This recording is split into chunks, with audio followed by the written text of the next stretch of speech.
2월 셋째 주일 예배에 오신 여러분들을 환영합니다. 실시간으로 인터넷으로 예배를 드리고 있는 모든 성도님들, 또 녹화 영상으로 예배 드리는 모든 성도님들께 주님의 은혜가 넘치기를 소원합니다. 우리 함께 주님을 찬양하며 나아가기 원하는데요. 광야 같은 인생길, 그 모든 인생길의 여정에서도 함께 하시는 우리 주님을 함께 찬양하기 원합니다. 나의 가는 길 주님께서 인도하십니다. 함께 고백하며 나아가겠습니다.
우리 앞뒤좌우로 한번 인사하며 고백하며 나아가기 원합니다. 오늘까지 주님께서 인도해 주셨습니다. 함께 고백하겠습니다. 오늘까지 주님께서 인도해 주셨습니다. 우리 함께 한 번 더 찬양할 때 우리 믿음을 더 주님 앞에 가진 마음으로 한 번 더 찬양하기 원하는데요. 하나님 앞으로의 인생길에서도 주님께서 함께하여 주실 줄 믿습니다. 이런 소원을 가지고 한 번 더 찬양 드리겠습니다.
속에 새 일을 행하리.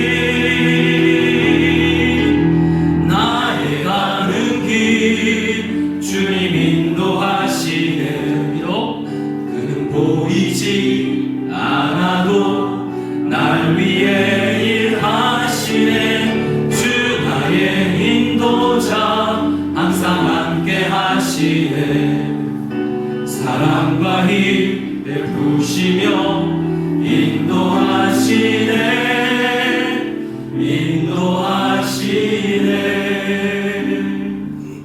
우리의 삶에 늘 우리 주님께서 함께하여 주실 줄 믿습니다.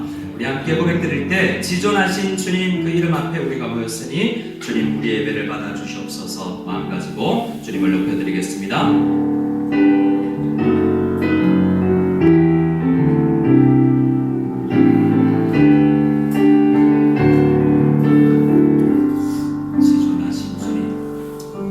지존하신 주님 이름 앞에 모두 무릎 꿇고 다 경배해. 거룩하신 주님 보좌 앞에 엎드려 절하세. 우리 주 예수는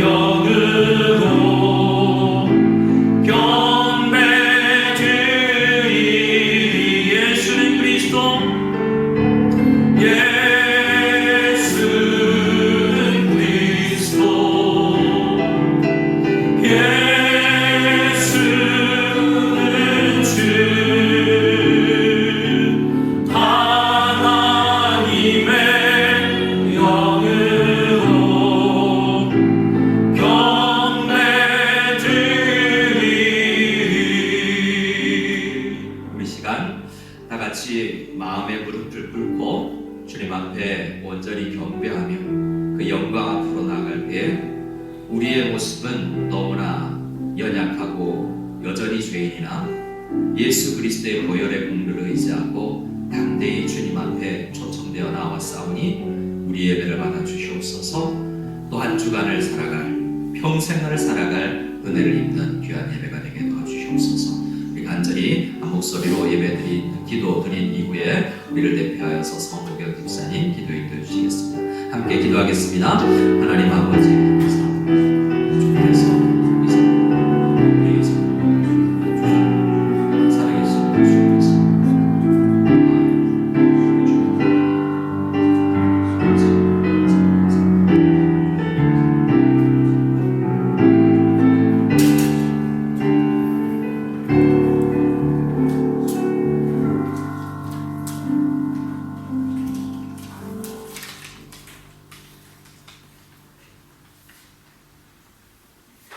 사랑과 은혜가 풍성하신 하나님 아버지, 이 시간 우리가 드리는 이 예배를 주님께서 함께하여 주실 줄 믿습니다.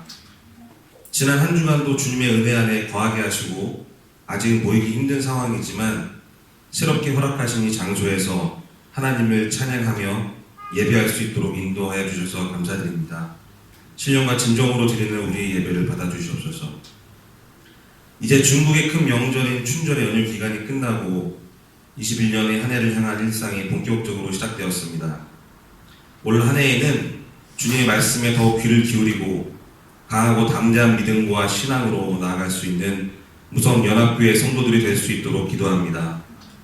아직 코로나의 여파로 인하여 하늘길이 완전히 열리지가 않은 상황입니다. 속히 원활한 백신 공급과 치료제가 개발되어서 이 힘든 시기를 빨리 극복할 수 있도록 관계자들에게 능력과 지혜를 허락하여 주시옵소서. 무엇보다 삼자교회에서의 계획된 작년 예배가 하루빨리 정상적으로 드려질 수 있도록 하여 주시고 학생들의 예배도 하루빨리 회복되어 우리 아이들이 주님께서 허락하신 이 공간에서 모두 모여 마음껏 주님께 찬양하며 기도할 수 있는 날이 올 수 있도록 도와주시옵소서. 주님, 이 시간에도 말씀을 전하시기 위하여 단위에 세워주신 김성세님께 성령의 능력을 붙들어 주시고 말씀마다 하나님의 놀라운 은혜와 역사가 나타나는 귀한 체험이 되게 하여 주시옵소서. 감사드리며 이 모든 말씀 주 예수 그리스도의 이름으로 기도드립니다.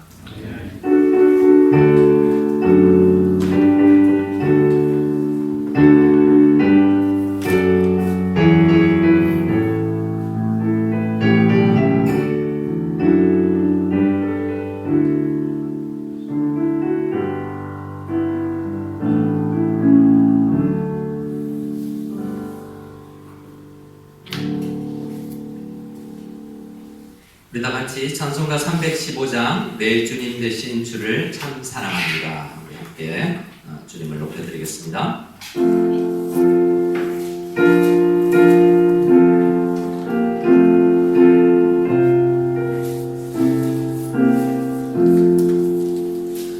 내 주 대신 주를 참 사랑하고 곧 그에게 죄를 다 고합니다. 그는 해를 주신 내 예수시니 이전보다 더욱 사랑합니다. 주 날 사랑하사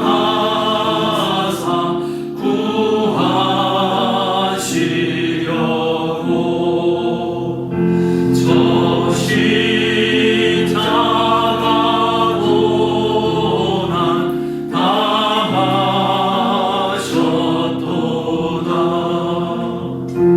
그 가시관 쓰신 내 주 배우니 이전보다 더욱 사랑합니다. 내 평생에 힘쓸 그 큰 의무는 주 예수의 덕을 늘 기림이라. 숨질 때라지 내 할 말씀은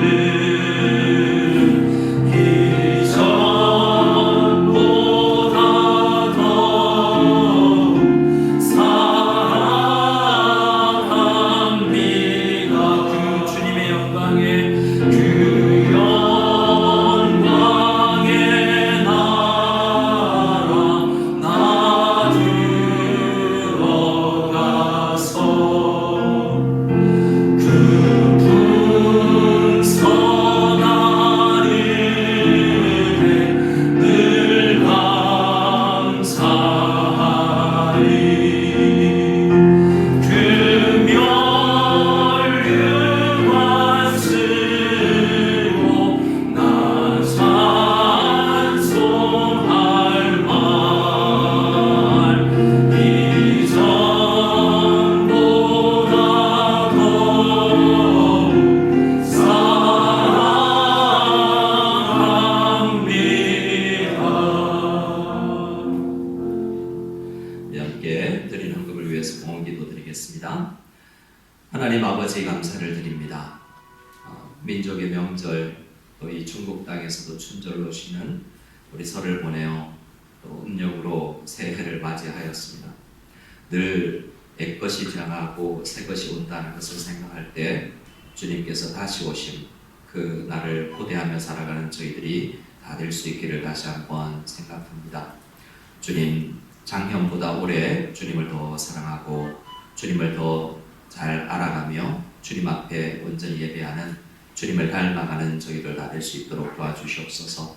지난 한 해에도 부어주신 은혜에 감사하고 지난 한 주간도 우리와 함께 해주신 것에 감사하며 또 한 주간 우리와 주께서 함께 하시며 도우시며 보호해 주실 것을 또한 소망하며 우리 이 한 해와 또 평생을 주님 의지하고 살아갈 것을 결단하며 나아가는 모든 성도님들 가운데 함께 해주시고 그 믿음을 담아 주님 앞에 올려드리는 우리의 기도와 예배와 물질과 우리의 모든 헌신과 봉사를 주님께서 받아주시옵소서. 우리가 주님의 다시 부어주시는 그 큰 은혜를 경험하며 새 힘 얻을 수 있는 저희들 다 될 수 있기를 소원합니다. 복이 넘치는 예배가 되게 하여 주시옵소서. 주신 것에 갚을 수 없는 죄인이지만 우리 주님의 사랑을 의지하고 예수 그리스도의 이름으로 기도드리옵나이다.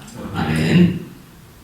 우리 앞뒤좌우로 한번 인사하며 나가기를 원합니다. 이렇게 인사하겠습니다. 예수님의 이름으로 축복합니다. 예수님의 이름으로 축복합니다. 오늘은 올해 2021년 우리 교회에 하나님께서 보내주신 두 가정 우리 부부께서 나오셔서 인사를 하실 텐데요. 광고 말미에 나오실 수 있도록 두 가정 다 앞으로 나와주시면 되겠습니다. 자, 제가 한 7번째 오늘 좀 우리 광고가 많은데요. 한 7번째 광고쯤 나오시면 되겠습니다. 오늘부터 우리 예배는 실시간으로 송출하여 예배를 드리고 있습니다. 성도님들 예배 잘 들으시고 계시죠? 다음 주도 8시 반에 실시간으로 또 3월부터는 시간을 좀 달리 해서 또 모임을 확장해서 그렇게 실시간으로 예배를 드리려고 합니다. 물론 영상도 당분간은 찍어서 또 업로드도 할 예정입니다.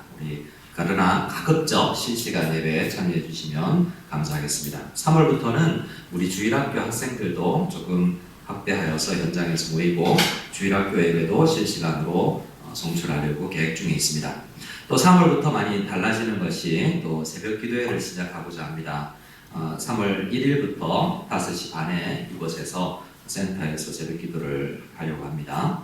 또 금요 기도회도 3월 5일 저녁부터 8시에 모여서 금요 기도회를 가지고자 합니다.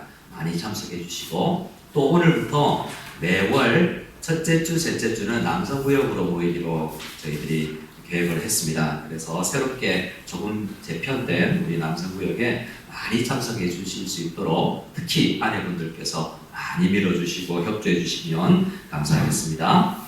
여성구역은 3월 5일 개강하고요. 그래서 구역장 모임도 3월 3일 하기로 하겠습니다. 그래서 새롭게 3월부터 우리 새 학기가 시작되는데요. 또 이번 주간에 정리해서 올 한 해 교회 안에 개설된 여러 양육 과정들도 소개해 올리려고 합니다. 기도해 주시고 하나님께서 주신 그 은혜에 따라서 잘 신청해 주시면 감사하겠습니다. 또 문화센터 사용에 있어서 여러 혼선도 있을 수 있고 또 예기치 않게 왔으나 다른 모임이 있어서 돌아가는 경우도 있을 수 있는데요.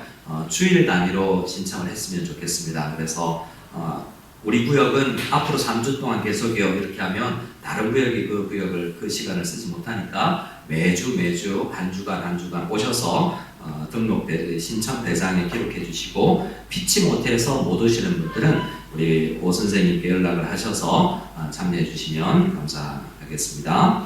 오늘 우리 제자훈련 오리엔테이션이 있습니다. 11시에 이곳에서 있을 텐데 많이 격려해 주시기 바랍니다. 또 성경 읽기표 우리 이곳에 오시면 센터에 오시면 맥체인 성경 읽기표도 가질 수가 있으니까 오셔서 가져가 주시면 감사하겠습니다.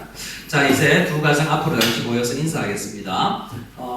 잠시만 마스크를 벗어서 얼굴을 우리 좋은 성도님들께 좀 가까이 저 앞으로 오시면 다 보여요. 카메라만 조정하지 않아도 저를 가리셔도 됩니다. 그러나 자, 제 손 여러분들의 오른편에 보면 우리 김현범 집사님, 신정 집사님 부부십니다. 인사하겠습니다.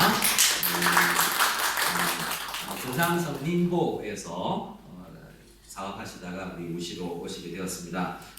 또 자세한 소개는 구역에서 할 수 있기를 바라고요. 우리 여러분들 왼편에는 김석근 집사님, 박혜영 집사님이십니다. 인사드리겠습니다. 저 멀리 광주에서 일하시다가 또 무시로 발령을 받아서 오셨습니다. 우리 두 가정 보내주셨고 또 자녀들도 있는데요. 우리 두 가정 다 2명의 자녀식이 있습니다. 우리 잘 자녀들도 우리 교회 우리 그 지역에 정착하실 수 있도록 여러분들의 적극적인 협조 부탁드리겠습니다. 따로 인사는 안 드리고 우리 얼굴만 보여드리는 것으로 자, 차렷 경례 들어가 주시면 되겠습니다. 말씀은 구역에서 많이 하실 수 있도록 도와드리도록 하겠습니다. 자, 이제 하나님의 말씀을 함께 읽고 말씀을 나누도록 하겠습니다. 자, 함께 보실 말씀은 마태복음 19장 17절입니다. 여러분 PPT를 봐주시고 같이 한 목소리로 읽었으면 좋겠습니다. 마태복음 19장 17절 같이 읽겠습니다. 시작. 예수께서 이르시되 어찌하여 선한 일을 내게 묻느냐? 선한 일은 오직 한 분이시니라. 내가 생명에 들어가려면 계명들을 지키라. 한번 저를 따라해 보시기를 원합니다. 오늘 설교 제목이 영어로 했는데요. God is good. 저를 한번 따라해 주실까요? God is good. God is good All the time. all the time.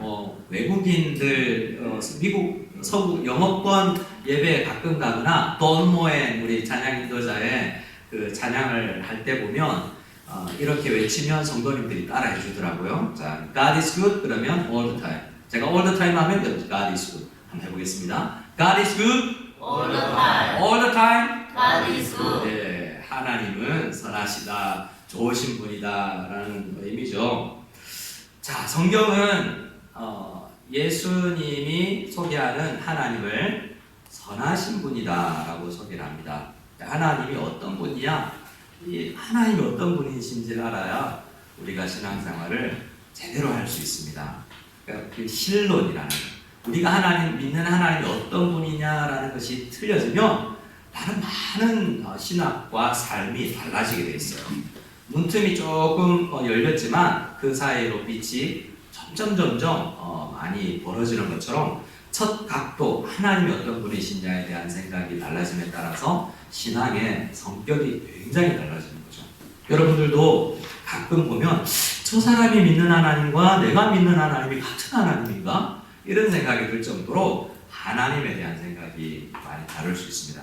근데 역사 이래로 성경에서 하나님 어떤 분이시냐라고 할 때 아주 강조되는 것이 하나님은 선하신 분이다라는 것입니다. 성경은 지속적으로 하나님이 선하시다라는 것을 이야기하죠. 우리 시편 135편 3절을 같이 또 읽어볼까요? 같이 읽겠습니다. 여호와를 찬송하라. 여호와는 선하시며 그의 이름이 아름다우니 그의 이름을 찬양하라. 구약 성경도 여호와 하나님은 선하시다라고 이야기하고 있고 그것 때문에 찬양을 해야 된다고 이야기하고 있습니다. 자, 그러면 우리가 생각할 때 누가 하나님을 가장 잘 알까? 누가 하나님을 가장 잘 알까요? 예수님이 하나님을 가장 잘 아시는 분입니다. 누가 하나님을 가장 잘 안다고요? 예수님이. 그래서 우리는 하나님을 배울 때 예수님을 통해서 예수님이 소개하는 하나님을 만나야 됩니다.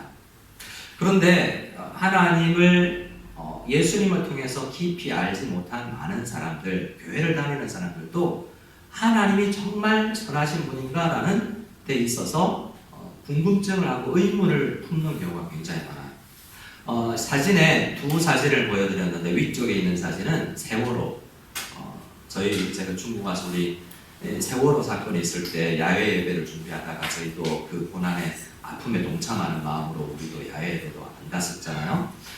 세월호 사건을 생각할 때 제가 영상으로 실시간으로 뉴스가 들리는 걸 보고 어쩌나 하고 있을 때 저 배에서 제가 신천에서 알던 한 집사님이 작은 배로 옮겨 타는 걸 봤어요. 그 회사에서 제주도로 가는 길이었는데 이 MT를 가는 길이었는데 거기서 살아난 거죠. 제가 아는 집사님이셨습니다. 그래서 정말 그분인가 하고 연락을 해봤더니 정말 그분이더라고요. 그런데 같은 동료, 같은 그 위에서는 장로님도 계시고 교회를 다른 교회 다니는 학생들 중에 신실하게 중고등부 임원하고 찬양팀한 아이들도 있었어요. 자, 그런 하나님, 열심히 신앙생활하고 교회 열심히 다니는데 그런 아픔, 그냥 보통 죽음도 아닌 너무나 처참한 죽음을 겪게 하는 것도 하나님의 계획 가운데 있을 텐데 그런 일을 허락하신 하나님이 좋은 하나님이 맞나? 라는 생각을 해볼 필요가 있죠. 사업 잘 되고 행복하고 자녀 공부 잘하고 그냥 하나님 참 은혜스럽게 살아갈 때는 하나님 좋아 보이죠. 근데 어느 날 갑자기 우리 인생 가운데 고난과 고통과 역병이 찾아올 때 많은 성도님들도 의심을 가져요. 하나님 계신가? 라고 그러죠. 많은 사람들이 열심히 신앙생활 안 하다가도 그때는 하나님 앞에 엄청 화내요. 평소에는 그만큼 칭찬 얻을 만큼 신앙생활 안 했으나 고통을 주는 하나님을 만나면 정말 하나님 앞에 발을 낼 수 있다는 거죠. 밑에 있는 사진은 2010년도에 있었던 IT라는 우리 세계에서 가장 빈국 중에 하나인 그 나라에 지진이 일어났을 때 구출된 한 아이의 사진이죠. 그때 수십만 명이 죽었고 이재민이 엄청나게 많이 났습니다. 그만큼 큰 이 재난이 있을까 싶을 정도였죠. 못 사는 것도 전 세계에서 가장 가난한 국가 중에 하나인 것도 마음이 아픈데 왜 그들에게 또 더 큰 재난이 닥쳐야 될까? 그럴 때 많은 사람들은 전도 선교를 하면서 하나님 안 믿어서 벌 받은 거라 뭐 이렇게 또 생각을 해요. 그곳에 그러면 이 신실하게 예수를 믿던 선교사님도 돌아가셨는데 그분은 벌 받은 겁니까? 참 이해하기가 힘든 거죠. 그래서 우리는 이 고난이라는 문제는 이 신앙생활에서 굉장히 중요한 문제입니다. 무거운 주제이기도 하고요. 그러나 우리가 이 문제를 잘 성경적으로 다루고 조금 어렵고 조금 무겁더라도 이 고난이라는 고통이라는 문제를 잘 다루면 누군가는 그 고난 앞에서 신앙이 없어지고 하나님을 버리고 욕하고 떠나가는 경우가 되기도 하지만 어떤 분들은 신앙의 발판이 되어서 굉장히 하나님 앞에 나아가는 계기가 되기도 한다는 것입니다. 그래서 우리는 이 고난에 대해서 조금 더 생각해 볼 필요가 있습니다. 선하신 하나님을 생각할 때 고난을 허락하신 하나님이 어떻게 선할 수 있는가라는 많은 사람들의 질문에, 여러분들의 자녀들의 질문에도 대답할 필요가 있습니다. 역사 이래로 많은 사람들이 문화권에서 이 부분에 대해서 답을 해왔어요. 어떤 문화권, 여러분 이 영화 300 보셨어요? 저는 안 봤어요. 너무 잔인할 것 같기도 하고 안 봐도 무슨 내용인 줄 알기도 하고 제가 선호하는 영화도 아니기도 했지만 성경에 나오는 크세르크세스라는 그 왕과 전쟁을 하는 내용이죠. 이 스파르타는 엄청나게 용감했습니다. 근데 그들은 나가서 죽어라. 죽는 게 영광이지 도망다니다가 가문의 수치가 되지 마라. 이게 스파르타나 그 당시에 그리스나 이 지역 사람들의 그 시대의 문화였어요. 그래서 그런 시대의 문화는 가끔 있죠.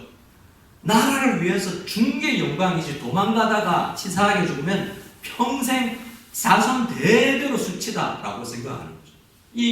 그 사람들은 어떤 생각 때문에 이런 대단한 용기를 내느냐면 숙명론으로 받아들이기 때문이라고 이야기해요.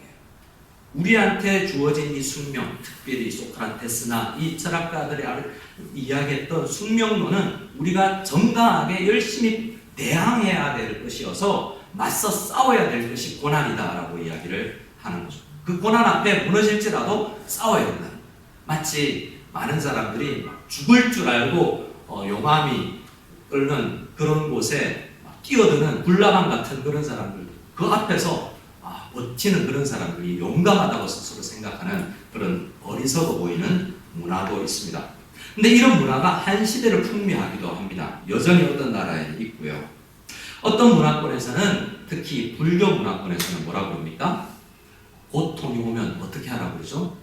불교 문화권에서는 네가 생각을 잘못합니다. 이게 고통이 있다는 생각을 하지 말아야 된다. 그래서 없다고 생각해야지 생각을 비워야 고통스럽지 않은 거예요. 그래서 아무것도 없고 가족도 없고 남편도 없고 아무것도 없다고 비워야 된다고 이야기하죠. 저희 할머니가 제가 신문 배달을 하기 위해서 4시쯤 중학교 때 일어나면 천수경, 반야신경 외우면서 연주를 돌리고 계셨어요. 연주가 몇 개인지 아세요? 보통 연주알이 여러 가지 손목에 매는 거 여러 가지인데요. 108개. 108개가 되는 여러 가지 이유가 할머니로부터 들었는데요. 6 곱하기 2, 3 곱하기 2 곱하기 3 이렇게 해서 108을 만들어내요. 다양한 입, 눈, 코, 귀 6개를 통해서 들어오는 다양한 생각들을 다 없애야 된다는 거예요. 108번뇌라고 그러죠. 그리고 108배 절도 하죠. 다 없애야 될 것이고 없는 건데 있다고 착각하기 때문이라고 생각을 합니다. 그래서 불교 사람들은 그 망상의 삶이기 때문에 이 욕망을 없애는 것이 고난에서 벗어나는 일이라고 가르쳐요. 제가 이 시간에 불교를 가르치거나 타 종교를 가르치는 시간은 아니지만 우리가 만나는 사람들이 다 많은 사람들이 이렇게 생각하는 사람들을 본단 말이죠. 또 다른 문화도 있습니다. 불교에 막 섞여 있는 거죠. 인도 문화권에서는 뭐라고 그럽니까? 카르마. 이거는 산스크리트어인데요. 업보, 뭐 이렇게 행동이라는 거예요. 이 말은 어떤 겁니까? 이 카르마를 신앙을 가진 사람들은 업보다 업보라고 해요. 어떻게 해요? 다 내가 전생에 지은 업보로 내가 이렇게 사는 거야. 남편을, 힘든 남편 만나면 뭐라 그래요? 이 그리스도인들이 그렇게 생각하는 경우가 있어. 내 십자가다. 이 비슷한 게 업보라고 생각하는 거야. 남편을 보고 왜 십자가라고 그래요? 그 어떤 느낌을 가지고 그러냐면 내 업보다. 내가 전생에 이런 느낌으로 그런 이야기를 하는 사람들도 가끔 봐요. 불교나 인도 문화권이 우리 속에 얼마나 많이 들어왔는지요? 조금 잘 우리 안에 그런 용어들도 다 있잖아요. 잘 끼워봐야 부처님 손안이다. 굉장히 우리는 불교 문화권, 인도 문화권, 동양 문화권 속에서 영향을 받습니다. 그런 사람들은 고난을 만날 때 다 겪고 내 생에 더 잘 태어나기 위해서는 지금 이 생에서 열심히 도덕적으로 열심히 살고 죄를 짓지 않아야 다음 생에 축생, 짐승으로 태어나지 않고 또 사람으로 태어날 뿐만 아니라 다 갖고 갚아야만 해탈할 수 있다고 이야기해요. 이런 생각을 가진 사람들이 있죠. 또 어떤 사람들이 있습니까? 많은 사람들, 요즘 사람들, 세속주의의 현대에 살아가는 대다수의 포스트 모던 시대를 살아가는 많은 사람들은 어떻게 합니까? 고난이 오면 저를 따라해 주시기 바랍니다. 고난이 오면 관리해야 합니다.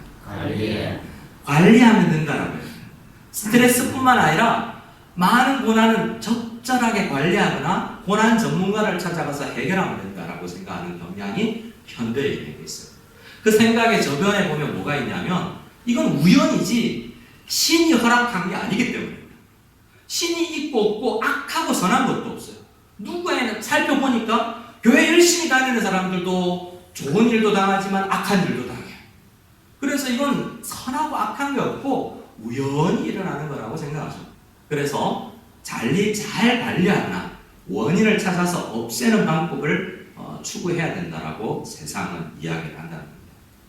우리가 살아가는 세상에서 TV를 보면 영화를 보면 이런 이야기가 많이 들리는 거예요. 근데 고난을 갖췄을 때 성도들도 관리해야지 이런 생각을 할 수가 있다는 말입니다. 근데 선하신 하나님을 믿는 우리 그리스도인들은 고난이 올 때 이런 여러 타 종교나 철학에서 이야기하는 방식으로 고난을 이해하거나 부딪히지 않아야 된다라고 성경은 이야기하는 것입니다. 그런데 고난은 참 쉽지 않아요. 왜 그런가? 구약 우리 지혜서들을 보면 그 이유를 좀 알 수 있는데요. 잠언의 주제가 뭘까? 잠언 31장 있잖아요. 잠언을 왜 여러분 자녀들에게 잠언을 많이 읽힐까요? 전도서를 많이 읽힐까요?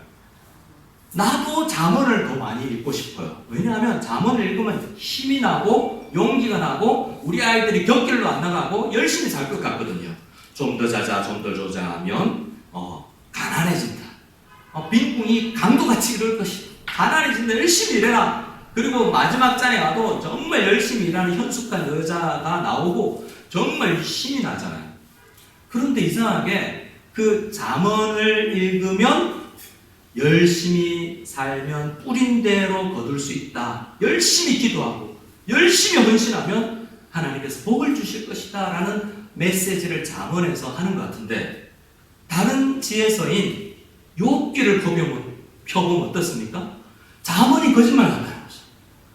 그 잠언대로 산 사람이 누구겠어요? 성경에서 가장 잠언 말씀대로 열심히 사는 사람이라고 한다면 욥 같은 사람을 들 수 있지 않겠습니까? 그는 잠언 욥기 1장을 펴면 그런 사람이 없어요.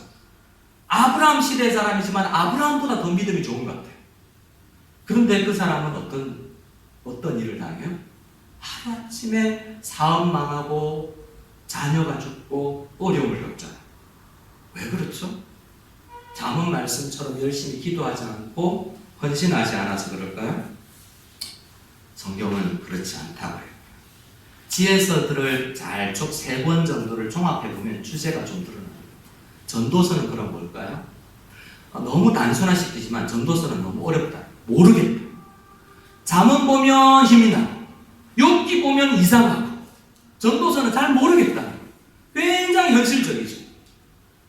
잘생겨도 시기 질투를 당하고 차라리 이런 인생 사느니 안 태어나는 게 낫지 않을까? 이런 생각까지도 성도들도 하는 게 전도서다.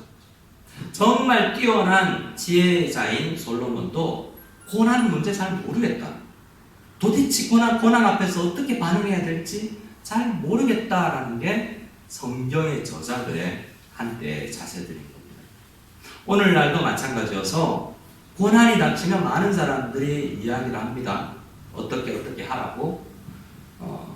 어떤 이야기를 듣느냐면 한 이야기를 볼까요? 요한복음 9장입니다. 요한복음 9장 말씀을 우리 같이 한번 읽어보기 원합니다. 9장 1절에서 2절까지 같이 읽겠습니다. 시작. 예수께서 길을 가실 때 날때부터 맹인된 사람을 보시니라. 라비여, 이 사람이 맹인으로 한 것이 누구의 죄로 인함이니까? 자기니까 그의 본분이니까. 2절까지요. 2절까지 읽자고 했습니다. 네. 그래서 제자들이 교회 다니는 사람이라고 할 수 있을지 않겠습니까? 예수 믿는 사람들이죠. 구원받은 사람들인데 세상에 어려움 당한 사람을 보면 예수님께 이런 질문을 기도하는 거죠. 하나님, 저 사람 태어날 때부터 맹인인데요. 자기 죄 때문에 그래요? 부모 죄 때문이요? 라는 질문을 한다는 거죠. 근데 이런 질문이나 이런 상담들을 오늘날 그리스도인들에게도 많이 하거나 듣게도 돼요. 제가 아는 한 목사님이 자녀가 엄청나게 아프고 결국에 죽었어요. 그런데 그 가운데에서 어떤 다른 교회 목사님이 친한 목사님 와서 지나가고 이야기를 합니다. 목사, 누구누구 목사, 죄를 지은 게 있지 않나 잘 돌아보게. 이렇게 자녀가 죽었는데 죄 때문이 아닌지 잘 돌아봐야 된다 라고 이야기를 해주더라고요. 그런 이야기를 들으면 굉장히 나의 죄 때문인가?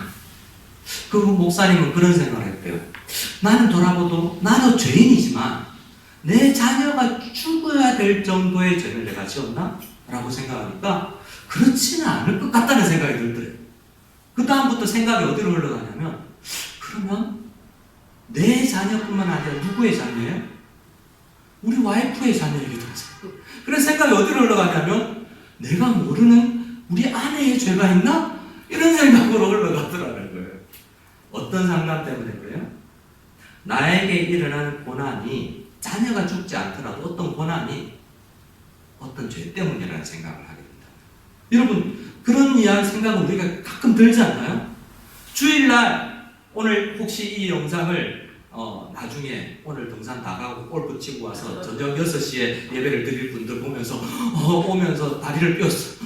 역시 주일날 올라왔더니 다리를 뼈는 분이 어떻게 해요? 열심히 해야 복 받고 열심히 안 하면 벌 받고 비슷한 이야기잖아요. 그리고 그런 이야기를 우리가 조언을 많이 들을 수 있어요.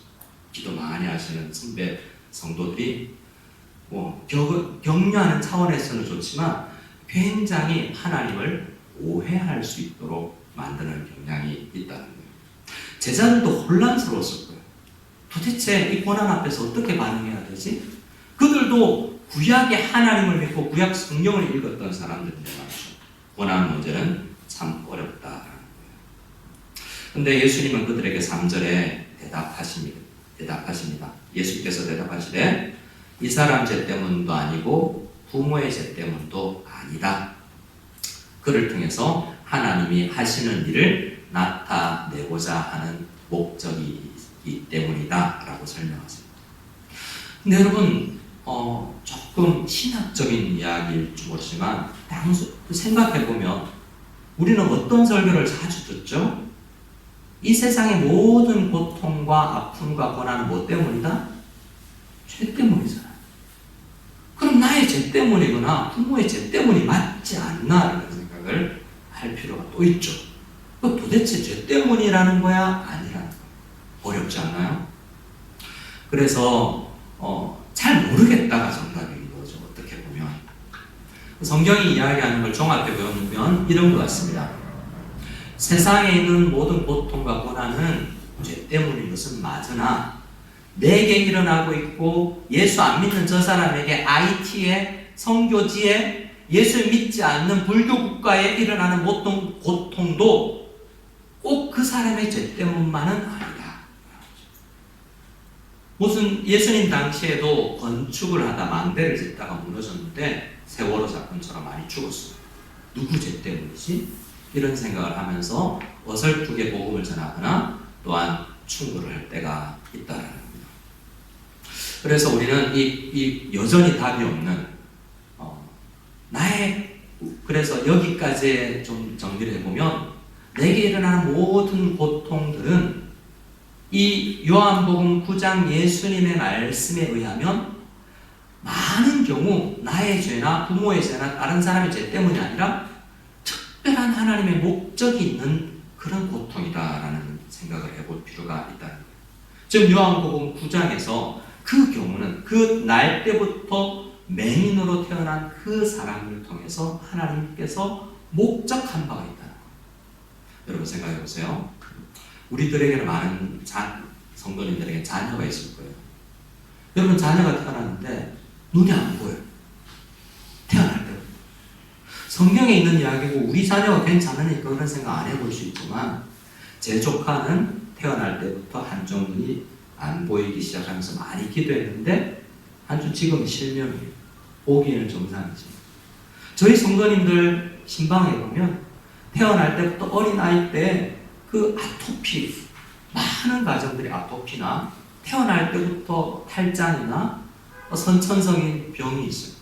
저희 집에 아이도 그랬어요. 뒤집기도 하기 전에 그 어린 3개월짜리 아이를 수술대에 눕혀서 수술했었어요. 여러분 다 그렇지만 특별히 어릴 때 그 부모의 마음이 찢어지는 것 같지 않습니까? 근데 여기에 무슨 뜻이 있냐? 우리 아이를 수술방에 넣어놓고 들어보내놓고 이 시간이 1시간, 2시간 지날 때 도대체 너무 겁나는 거죠. 굉장히 겁납니다. 그런 일이 무슨 의미가 있다는 거지? 하나님이 그걸 통해서 무슨 일을 하시려고 그러는 거지? 이런 고민을 우리는 오늘 요한복음 9장이나 하나님이 선하신데 고통을 허락하신다면 무슨 목적이 있지? 이런 고민을 우리는 해야 됩니다. 고통이 올 때마다 무조건 피하고자 하고 그냥 단순히 세상 사람들처럼 생각하지 않고 하나님 말씀 앞에서 이 고난의 문제를 다뤄야 된다는 거예요. 그런데 우리가 살아가는, 우리 자녀들이 살아가는 세상은 그 고민을 하지 않도록 만들어요. 최근에 우리 성도님들이 읽고 있는 책이 있다고 이야기했습니다. 사피엔스. 이기적 유전자. 리차드 도킨스. 그 사람들 이야기하는 게 뭐죠? 하나님 없다요. 하나님 없다. 그냥 우연. 우연이기 때문에 하나님 없기 때문에 하나님께서 목적을 가지고 어떤 고통과 고난을 허락해 주지도 않을 뿐더러 그냥 내가 열심히 살아서 인생을 개척해야 된다는 거예요. 잘 관리해야 된다는 그 생각이 팽배한 우리 중고등부를 졸업하고 아이들이 대학교, 연세대학교 그 선교사들이 세운 학교, 이화대학교 대부분이 유명한 대학교는 다 선교사들이 세운 학교 하잖아요. 그 학교들의 모토들이 다 기독교 정신이 사라지고 있잖아요.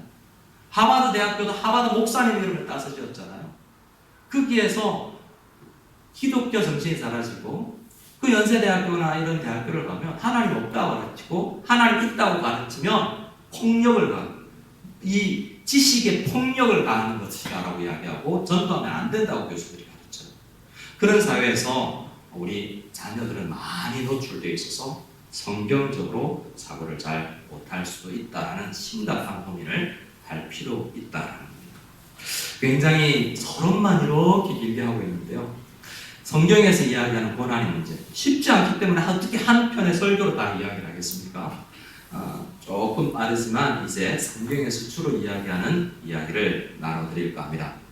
자, 창세기 6장 말씀을 같이 읽기를 원합니다. 창세기 6장 5절 시작. 여호와께서 사람의 죄악이 세상에 가득함과 그의 마음으로 생각하는 모든 계획이 항상 악한 뿐임을 보시고 땅 위에 사람을 지었었음을 한탄하사 마음에 근심하시고. 성경은 조금 전에 보여준 리차드 도키스나 유명한 옥스퍼드 대학, 서울대학 다니는 교수들, 똑똑한 교수들이 하는 주장과 너무나 다르지 않습니까? 그 사람들은 뭐라고 그러죠? 하나님 없다. 만약에 어떤 신이 있을지라도 성경이 말하는 그 신이 아닐 가능성이 많다. 그 신은 마치 시계를 만들어 놓고 태엽을 감아놓고 그냥 돌아가는 식으로 내버려 놓고 방관하는 존재일지 모른다. 그러니 우리의 고난에 그 신은 관심이 없다라고 세상은 이야기해요. 신이 있더라도 대부분의 정서는 신이 없다라고 이야기하고, 있더라도 우리 문제에 관심 없다. 그 신은. 이게 세상의 정신이에요. 근데 성경은요, 선하신 하나님이 선한 방법으로 온 세상을 창조했는데 죄가 뭐 때문에 들어왔는지 몰라도 죄가 들어와서 고통이 들어왔어요. 그런데 하나님은 창세기 6장 말씀에 크게 한탄스럽고 근심이 되고, 내가 사랑한 나의 선한 창조물들이 죄에 빠져 사는 것이 너무 슬프다. 여기에서 하나님은 우리를 보고 이 세상과 이 세상에 사는 성도들과 또 성도들뿐만 아니라 하나님을 모르는 모든 종교를 가진 타 종교인들과 리차드 도킨스 같은 그런 하나님 없다 하는 사람들조차도 안타깝다라고 생각을 하시는, 우리에게 너무나 관심이 많고 우리를 사랑하시고 지금도 애착하시는 하나님이다 라는 것이 성경에서 이야기하는 것입니다. 그래서 하나님은 이런 거예요. 하나님은 진짜 슈퍼파워 하나님이라면 사탄이 죄를 가지고 들어오면 에너지 파 쏘든 뭘 하든 사탄아 물러가라 해가지고 다 없애버리면 좋을 텐데 왜 안 그러시냐라는 생각을 해볼 필요가 있죠. 하나님은 인간이 이 죄악된 세상에서 고통스러워하고 또 지금은 평안하고 행복하지만 고통, 사망의 음침한 골짜기로 들어갈 수 있는 그 경우가 굉장히 많은 세상에 우리를 살게 하면서 뭔가 그 고통을 통해서 만들어가고자 하는 큰 계획이 있으시다는 거죠. 근데 우리는 그 계획을 잘 모른다는 거죠. 어떤 책을 읽었는데요. 그 목사님의 아들이 8살 때 목사님이 그 아이에게 이야기를 했대요. 아들아, 이걸 좀 하거라. 근데 그 8살짜리 아들이 똑똑했는지 이렇게 대답을 했대요. 아버지, 따르겠습니다. 근데 제가 따라야만 한 이유를 설명해 주세요.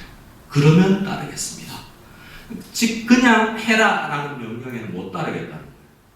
그런데 충분히 내가 납득될 만하게 설명을 해주면 내가 순종하겠습니다라고 그 아들이 이야기하더래요. 그게 하나님 앞에 서 있는 우리 인간들의 모습과 너무 닮아 있다는 거죠. 우리 이 연약한 피조물들이, 여러분 최근에 작년 7월에 세계 3개국에서 화성 탐사선을 보냈다죠. 중국도 하나 보내고 미국도 보내고 중동권도 보냈죠. 그때가 가장 화성하고 가까울 때여서 성수기래요. 성수기. 화성 탐사선 보내는 성수기가 이 주기적으로 돌아온다는 거죠. 그런데요, 화성 거기 가는데도 얼마나 걸렸어요? 작년 7월에 보냈잖아요. 그러면 반년 동안 가야 돼요. 화성 가는데. 우리가 관측할 수 있는 별이 수억 광년 떨어져 있잖아요. 그렇다는 이야기는 그 반짝이는 별이 내 시각에 들어오기 위해서 수억 년 전에 한번 반짝였는데 지금 이 시간에 그 별이 있는지 없는지 모르잖아요. 하나님은 그 우주를 만드신 분이라면 그 하나님, 그 놀라운 하나님 앞에 그 뇌과학자들이, 어떤 책을 읽고 제가 토론하는 걸 봤는데요. 온 세계 과학자들이, 석학들이 인간의 뇌를 한 10% 이해했을까라고 생각을 하더래요. 근데 저는 그것도 잘 모르겠어요. 10% 이해했다고 자만한다는 건 좀 교만한 것 같아요. 그런 인간들이 그 원대한 하나님이 가지고 계신 수천 년의 인류 역사 가운데 아담 이후로 죄를 허용하고 계신 그 이유와 목적을 설명해달라고, 설명하면 믿고 설명되면 내가 안 삐질게요 라고 이야기하는 것은, 그 8살짜리 아들이 아버지한테 나의 인생에 대한 설명을 내 8살짜리가 이해되도록 잘 설명해 주면 내가 따르겠다고 이야기하는 그런 교만함일 가능성이 많다라는 거죠. 우리 하나님은 어떤 계획을 가지고 계신가? 그 계획을 잘 몰랐던 사도 바울이라는 사람이 그 계획을 어렴풋이 깨닫고 나서 그 진리를 로마서 8장에 기록하고 있어요. 로마서 8장을 우리 천천히 같이 읽어보겠습니다. 시작. 생각하건대 현재 고난은 장차 우리에게 나타날 영광과 비교할 수 없도다. 피조물이 고대하는 바는 하나님의 아들들이 나타나는 것이니 피조물이 허무한 데 굴복하는 것은 자기 뜻이 아니요 오직 굴복하게 하시는 이로 말미암음이라. 그것은 피조물도 썩어짐의 종노릇하는 데서 해방되어 하나님의 자녀들의 영광의 자유에 이르는 것이니라. 좀 긴 내용이라서 어떤 내용인지 바로 인지가 안 되실 분들이 있을지 모르겠는데요. 바울이 이야기하는 것은 현재 우리가 고난당하고 있죠. 그런데 이건 하나님의 계획이고 하나님이 훗날 우리를 영광스럽게 만들어내실 텐데 그 도구와 과정 중에 여러분에게 있는 그 고난을, 말도 안 되는 그 고난을, 여러분 아이들에게 있는 그 고난을 이용하신다라는 거예요.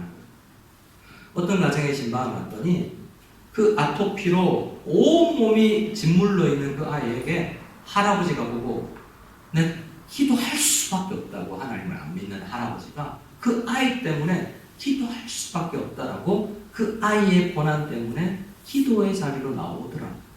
그 고통은 너무나 아픈 것인데 그 일을 통해서 우리는 안 그랬으면 좋겠죠. 그런 고통 없이나 하나님 믿을게 하고 싶잖아요.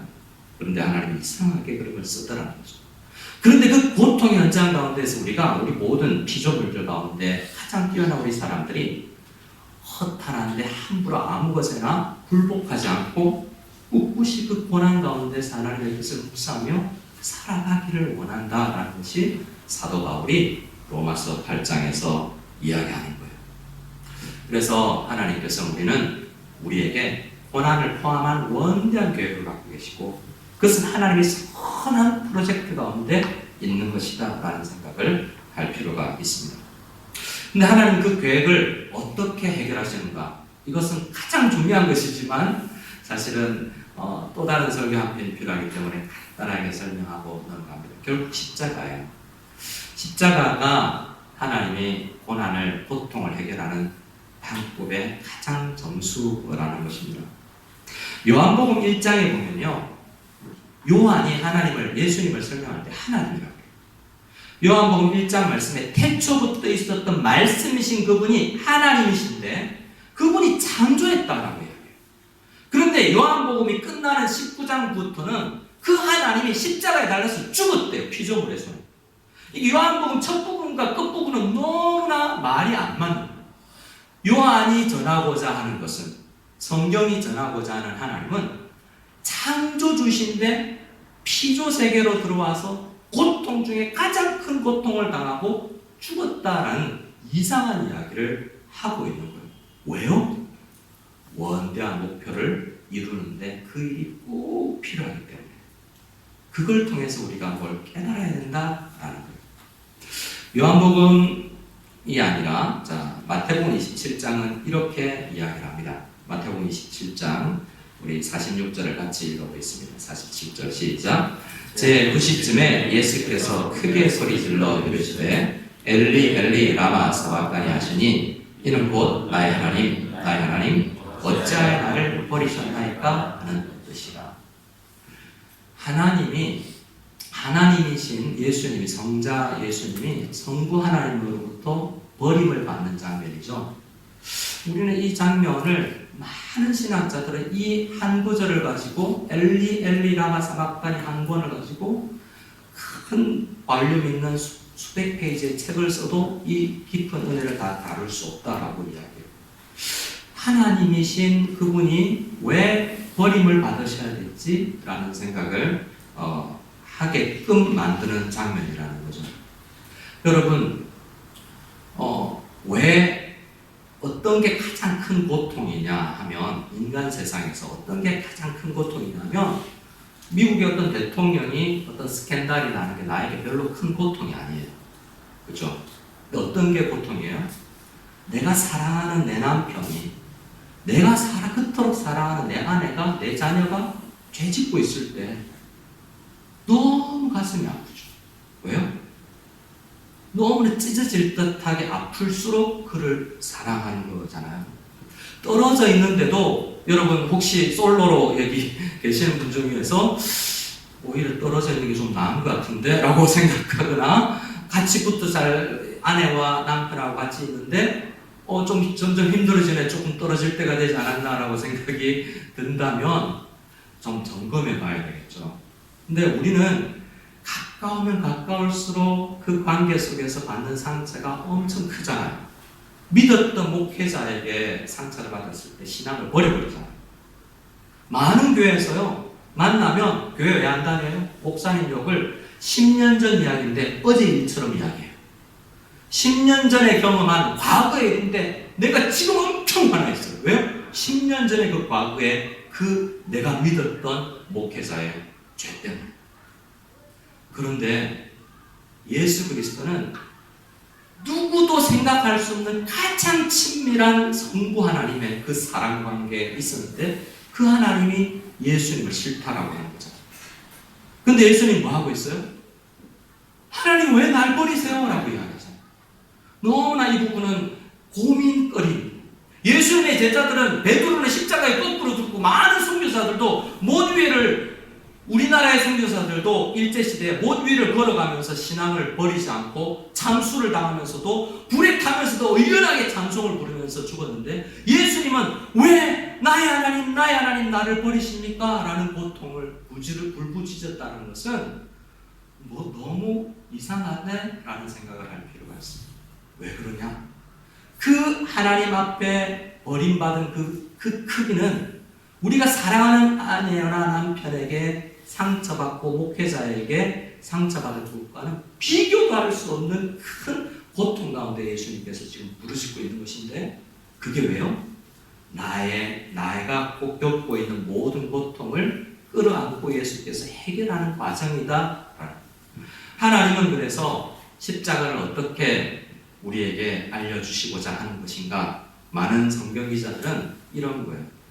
예수께서 왜 그렇게 하나님 아버지께서 예수라는 사랑하는 아들을 그렇게 잔인하게 죽여야 했냐면 너의 죄 크기가 네가 생각하는 것보다 너무나 크기 때문에 우리가 보통 생각할 때 내가 죄인이라고 생각할 때 거짓말한 거 혹은 우리 속에서도 뭐 좀 나쁜 짓 한 거, 돈 문제 혹은 스캔들 문제 그게 죄인이라고 엄청나게 자괴감이 들잖아요.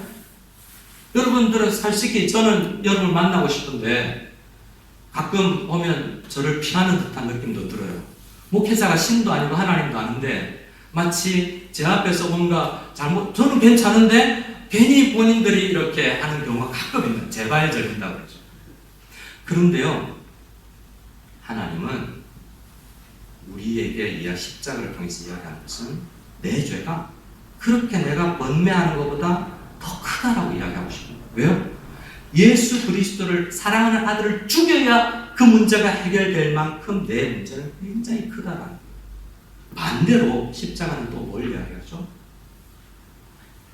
내 아들을 죽여서라도 너를 살리고 싶다라는 그 크신 하나님의 사랑을 표현하는 것이 또 십자가이죠. 아주 단순히 십자가를 이야기하면 그 십자가에서 우리는 우리 죄의 크기를 발견하고 하나님이 우리를 얼마나 크게 사랑하시는가를 발견합니다. 그 진리를 사도 바울은 로마서에서 조금 더 설명을 합니다. 로마서 8장 말씀을 조금 더 읽어보겠습니다. 32절입니다. 시작. 자기 아들을 아끼지 아니하시고 우리 모든 사람을 위하여 내주시니가 어찌 그 아들과 함께 모든 것을 우리에게 주시지 아니하느냐. 아들 주시니가 가장 큰 걸 줬는데 그만큼 너희를 사랑하는데 창세 때부터 아담이 죄지었을 때부터 지금까지 그 모든 죄악 가운데 하나님은 그 고통스러운 큰 죄악 가운데서 우리를 놓지 않냐고 우리를 사랑하고 있는데 뭘 안 주겠냐. 지금 고통 있는 것은 그 크신 하나님의 사랑을 이해해야만 넘어갈 수 있고 견뎌낼 수 있는 것이다. 하나님 너 사랑한다 이야기를 하고 계시는 거죠. 35절이 그것을 더 분명하게 드러내주죠. 시작. 누가 우리를 그리스도의 사랑에서 끊으리요. 환난이나 공고나 박해나 기근이나 적신이나 위험이나 칼이랴. 하나님은 어떤 고통이 와도 하나님이 우리를 사랑한다라는 그 은혜를 받은 사람의 은혜를 입은 사람이 살아갈 때 우리가 어떤 칼, 총칼이라도 성경이 이야기하는 것입니다. 내게 지금 그 믿음이 없어도 예수님이 이야기하고 예수님으로부터 배운 바울이 이야기하는 것은 하나님의 그 크신 십자가 사랑을 경험해 본 사람은 환난이나 기근이나 칼이나 어떤 것 고통이 들어와도 고난이 찾아와도 이겨낼 수 있는 힘을 가지게 된다라는 것이 성경에서 이야기하고 있는 것이다라는 것입니다. 사도행전 9장 말씀도 같은 것인데요. 사도행전 9장에 보면 사도 바울이 과거 이야기를 하면서 내가 왜 이렇게 사는가를 이야기할 때 이렇게 이야기하죠. 내가 예수를 만났을 때 나는 성도들을 박해하러, 교회를 박해하러, 무성연합 교회 성도들을 박해하고 유혹하고 넘어뜨리고 죄짓게 만들려고 나는 가고 있는데 예수께서 부활하신 예수께서 나에게 나타나셔서 사울아 사울아 너는 왜 나를 박해하니 나를 고통스럽게 하니? 라고 말씀을 하셨대요. 그 말은 무슨 말이죠? 지금 무성연합교회 교회 성도들이 아파할 때도 예수님께서 우리와 한 몸이시기 때문에 여전히 아프시다는 거죠. 그만큼 누가 우리를 박해하고 핍박해도 그 고통 가운데 하나님이 무관심하게 있지 않고 그 고통을 박해를 이용하고 있고 뭔가 그걸 통해서 만들어내시는 과정이다라는 것을 사도 바울에 설명해 준 거예요. 그리고 나서 사도 바울은 그것을 그 고난의 문제, 내가 교회를 핍박하는데 하나님은 그걸 쓰셔서 놀라운 일을 하고 계신다고 이 문제를 가지고 복음 사역을 시작하고 있었다라는 것입니다. 제가 만난 한 사람이 있는데요. 사진 하나를 보여드리고 이제 마치고자 합니다. 제가 마치고자 합니다 하고 좀 더 하는 경향이 있잖아요. 오늘 설교는 진짜 조금 깁니다. 제가 최대한 빨리 마치려고 계획을 많이 하는데 오늘 설교는 한 편 안에 최대한 남고 싶어서 좀 길어요. 인터넷으로 보고 있는 분들은 더 길게 느껴질 텐데 조금만 더 들어주세요. 제가 영국에 갔을 때 오른쪽 여기 있는 사람은 남자분은 잘 알 거예요. 닉 부이치치라는 사람이죠. 여자분은 조니 에릭슨 타다라는 사람인데 일본 사람하고 결혼해서 성이 바뀌어서 타다가 됐어요.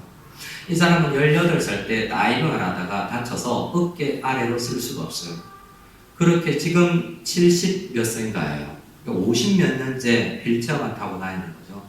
제가 20대 때 영국에 어학연수를 갔을 때 솔스베리라는 지역의 대성당에 가서 부흥 집회를 했는데 크리스포 워터 주님 큰 영광 받으소서 찬양을 지은 그분과 이분이 영국 사람과 미국 사람이 함께 간증 투어를 다니는 현장에 갔어요. 근데 조니 에릭슨 타다 그 여성분의 그 목소리를 잊을 수가 없어요. 그분의 말은 노래 같아요. 너무 아름다워서. 근데 그분이 이야기하는 거 그때 들었던 이야기가 뭐냐면 지금도 잊혀지지 않아요. 영어로 들었어요. 그래서 좀 자랑하는 또 이거.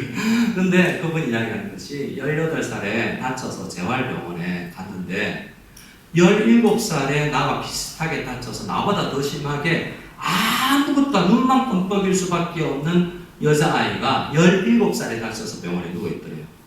근데 자기가 재활병원에 있을 때 8년 만에 그 여자아이가 죽었어요.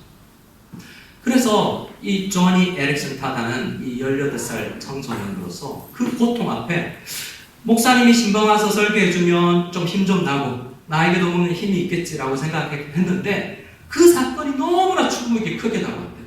나도 저렇게 죽는 거 아닌가라는 생각과 함께 그 얼마 기간인지는 모르지만 그 옆에서 나 지켜보고 있던 휠체어에서 이렇게 나보다 더 못한 그 아이를 언니였죠. 지켜보고 있는데 끝내 죽어가는 모습을 보고 너무나 외롭게 죽더래요.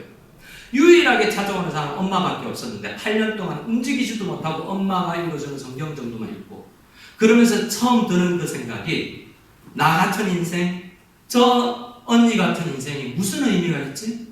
저런 고통에도 의미가 있을까? 라는 생각이 들더라는 거죠.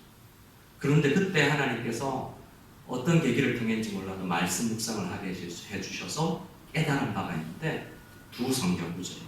욥기 1장을 같이 한번 읽어보겠습니다. 시작. 하루는 하나님의 아들들이 와서 여호와 앞에 섰고 사탄도 그들 가운데 얹으나 여호와께서 사탄에게 이르시되 내가 어디서 왔느냐 사탄이 여호와께 대답하였되 땅을 두루돌아 여기저기 다녀왔나이다.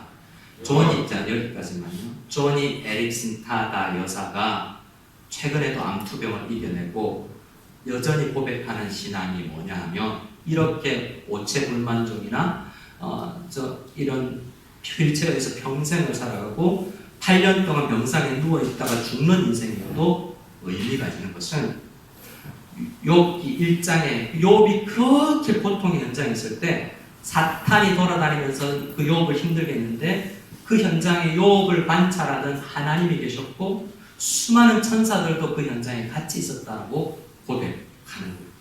그래서 무엇의 위안을 그분이 얻었다라고 이야기하냐면 우리 이번에 여러분이 어떤 위안이 얻으실지 모르지만 나 평생 다쳐서 평생 아무도 찾아오지 않은 병상에 누워있다 죽어도 그 가운데 내가 성도로서 한 사람 누워있는 그것 자체도 아무도 몰라줘도 하나님이 아시고 천사들이 돌아다니면서 사탄이 온 세계를 돌아다니면서 성도를 힘겹게 할 뿐만 아니라 천사들이 그 성도를 응원하고 감격하고 아무것도 안 한 거지 나사로가 천국에 와도 그 천사들이 환영하고 정말 하나님의 사역 목표한 바를 잘 이루고 왔다고 환영해 준다는 그 음성을 들었대요.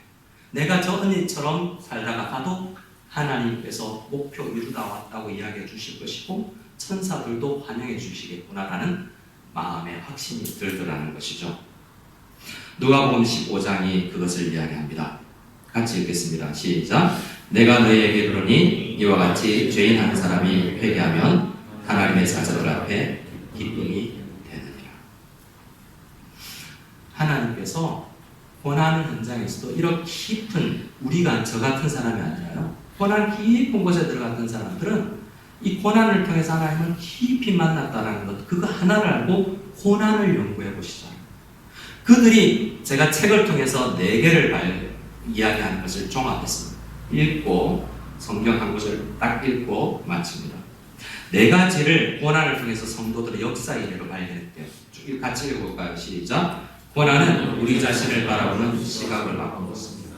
고난을 통해서 내가 얼마나 나쁜 놈인지 알게 되고 얼마 잘나는 줄 알았는데 정말 못났구나라는 것을 하나님을 의지할 수밖에 없다는 걸 깨닫게 된다는 거죠. 2번째 시작.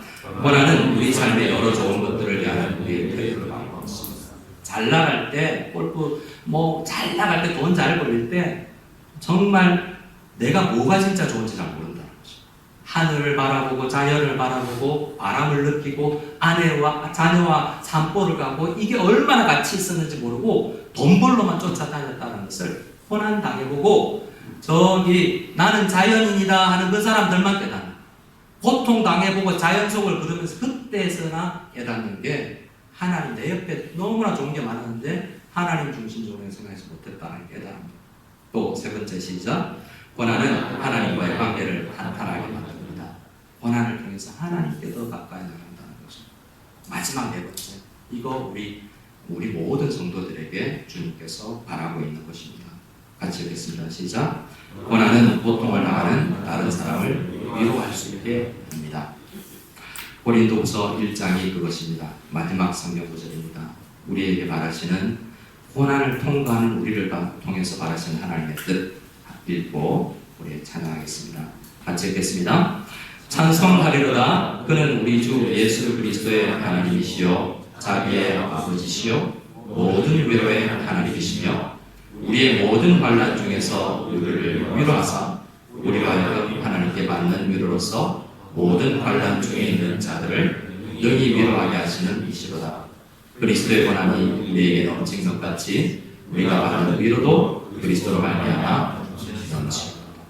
성경이 이야기하는 것은 위로받고 위로자가 되기를 바라면서 고통 속을 통과해서 위로자가 되기를 바란다라는 것이었습니다. 우리 하나님, 우리에게 고통 속에 있는 우리 성도님들 그 생각, 말씀 생각하면서 우리 하나님을 생각하며 찬양하고 우리를 폐하겠습니다. 우리 하나님 찬양하겠습니다.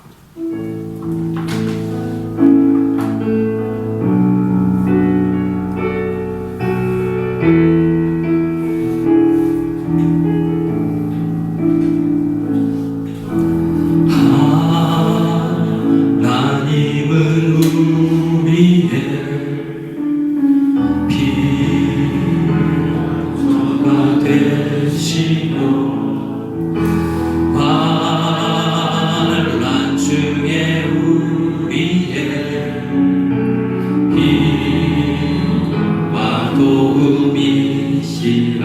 하나님을 위해 하나님을 위해 피난처가 되시고 환란 중에 우리의 힘과 도움이시라. 너희는 가만히 있어 주가 하나님 내 말지어다. 열방과 세계 가운데 주가 높임을 받으리라. 사랑합니다 내 아버지. 찬양합니다 내 몸만 다하여. 선포합니다 예수 그리스도. 주님 오심을 기다리며 너희는 가만히 있어. 너희는 가만히 있어 주가 하나님 내 말지어다. 열방과 세계 가운데 주가 높임을 받으리라. 우리 함께 기도하며 나가기를 원합니다. 기도하실 때 하나님, 지난 한 주간도 좀 어려운 일이 있었습니다. 또 지금 우리 구역 가운데 한국에 계신 우리 부모님, 우리 친척 가운데 고통에 있는 사람들이 있습니다. 그 사람들에게 이렇게 오늘 우리에게 주신 말씀을 통해서 내가 조금이나마 하나님에 대해서, 그럼에도 불구하고 선하신 하나님의 목적과 계획에 대해서 조금이나마 이야기하고 그 하나님을 받아들일 수 있기를 원하고, 나도 조금 더 하나님께 가까이 가기를 원합니다. 많은 믿음의 사람들이 발견했던 고난의 유익을 나도 발견하고 그 유익을 누리는 사람들이 하옵소서. 우리 같이 한 목소리로 기도하며 나가기를 원합니다. 기도하겠습니다. 하나님 아버지, 주님 감사합니다. 고난이 있을 때에도 내가 주인인데 내가 연약하고 부족하지만 우리를 사모하시고 교회를 아버지 하나님 대신 교회를 너무나 연약한 우리를 통해서 하나님 목적과 할 수 있고 주인의 냄새 귀한 우리를 통해서 하나님 사역을 나가신다. 나 같은 것을 써주신다는 은혜가 되시옵소서. 예수 그리스도를 통해서 나를 원하시는 하나님께서 주시옵소서. 하나님, 고난의 가운데 있는 성도님, 사망의 음침한 골짜기로 지나는 성도님들, 어떤 아픔 가운데 있는, 외로움 가운데 있는 성도님들에게 찾아가 주셔서 그 고난을 해결하기 위해서 이 땅에 오신 그 예수님의 그 크신 사랑과 아들을 죽이신 그 크신 하나님 아버지의 그 큰 사랑을 흔들리심 없이 믿고 나아가는 저희를 다 되게 도와주시옵소서. 이제는 우리 주 예수 그리스도의 크신 은혜와 하나님 아버지의 아들을 버리시면서까지 우리를 사랑하신 그 지극하신 사랑과 지금도 성령에 한탄하고 고통스러워하며 우리를 도우며 계시는 성령님의 그 교통하심과 도우시는 은혜가 말씀을 듣고 고난 한가운데서도 무릎 꿇지 아니하고 주님의 뜻을 생각하며 열심히 살아가기를 결단하고 기도하고 도움을 구하며 나가는 모든 무성연합교회 성도들 머리머리 위에 지금부터 영원까지 함께 계실지어다. 아멘.